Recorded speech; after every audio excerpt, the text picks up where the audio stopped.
BA प्रथम वर्ष हिंदी साहित्य प्रथम प्रश्न पत्र आधुनिक काव्य में हम मैथिली शरण गुप्त के साकेत के संकलित अंश शीर्षक चित्रकूट में राजसभा की सप्रसंग व्याख्या जो आपके कोर्स में है प्रथम वर्ष के, उस पर हम बात कर रहे थे। पहला छंद पिछले व्याख्यान में उसकी व्याख्या कर चुके हैं। आज हम दूसरा छंद लेते हैं। हे आर्य रहा क्या भरत अभीप्सित अब भी, मिल गया अकंटक राज्य उसे जब तब भी।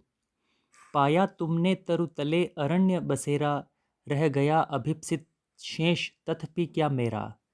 तनु तड़फ तड़फ तप्त तात ने त्यागा, क्या रहा अभीप्सित और तथापि अभागा।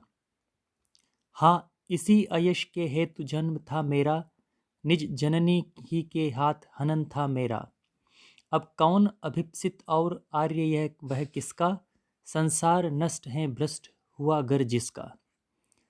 चित्रकूट में राजसभा शीर्षक काव्यांश में जब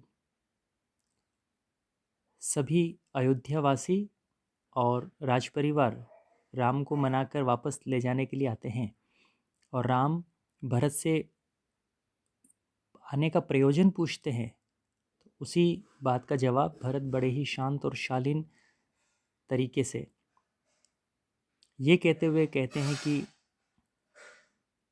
जिसे संपूर्ण राज्य मिल गया हो उसकी अब क्या इच्छा हो सकती है। इसी प्रसंग में वे कह रहे हैं कि हे आर्य रहा क्या भरत अभीप्सित अब भी। हे आर्य, क्या भरत की अब भी कोई शेष इच्छा रह सकती है क्या, जिसे संपूर्ण अकंटक राज्य मिल गया हो। मिल गया अकंटक राज्य उसे जब तब भी।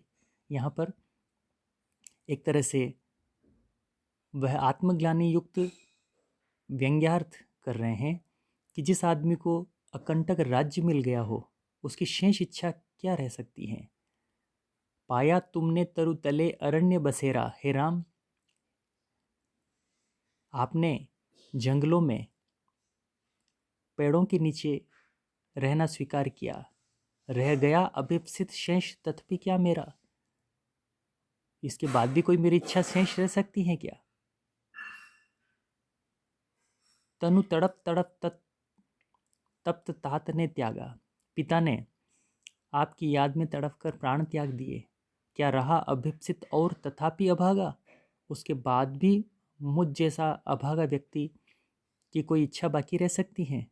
हाँ इसी अयश के हेतु जन्म था मेरा, निज जननी ही के हाथ हनन था मेरा। हे राम, अब मुझे ध्यान पड़ रहा है कि इस अयश की प्राप्ति के लिए ही मेरा जन्म हुआ कि मेरे कारण से पिता प्राण त्याग देंगे और राम जैसा भाई 14 वर्ष के लिए वनों में भटकेगा मेरे कारण। इस अभागे भाई के कारण इस अयश के लिए मेरा जन्म हुआ। निज जननी ही के हाथ हनन था मेरा, और मेरी ही माँ के हाथों ये काम होना था, मेरा हनन होना था, मेरा अपयश होना था। अब कौन अभीप्सित और आर्य वह किसका, संसार नष्ट है भ्रष्ट हुआ घर जिसका। अब